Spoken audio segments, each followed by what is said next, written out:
Indonesia sedang mengambil langkah besar yang bisa mengubah peta industri kendaraan listrik Asia. Di Karawang, pemerintah meresmikan proyek ekosistem baterai kendaraan listrik terbesar di kawasan. Nilai investasinya hampir 6 miliar dolar Amerika Serikat. Ini bukan sekadar proyek industri, tapi strategi nasional jangka panjang. Pada akhir Juni 2025, Presiden Republik Indonesia Prabowo Subianto meresmikan peletakan batu pertama proyek ekosistem baterai kendaraan listrik di Karawang, Jawa Barat. Proyek ini dirancang sebagai industri terintegrasi dari hulu hingga hilir, mulai dari tambang nikel, pemurnian, hingga produksi baterai siap pakai.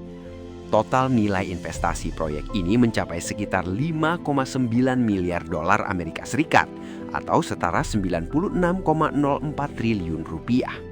Sejumlah BUMN terlibat dalam proyek ini, di antaranya PT Aneka Tambang dan Indonesia Battery Corporation bersama mitra strategis lainnya.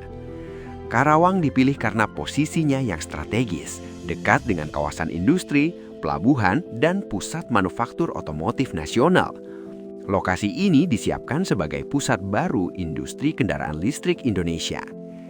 Indonesia sendiri memiliki cadangan nikel terbesar di dunia, bahan utama baterai kendaraan listrik. Selama ini, nikel diekspor dalam bentuk mentah.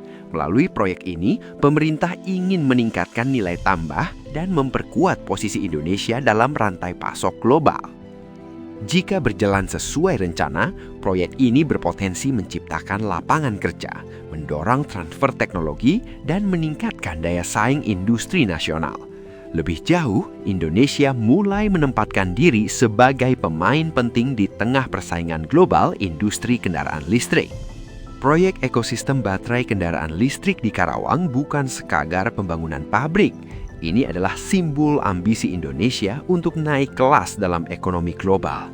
Pertanyaannya, mampukah Indonesia menjaga momentum ini dan benar-benar menjadi pemain utama?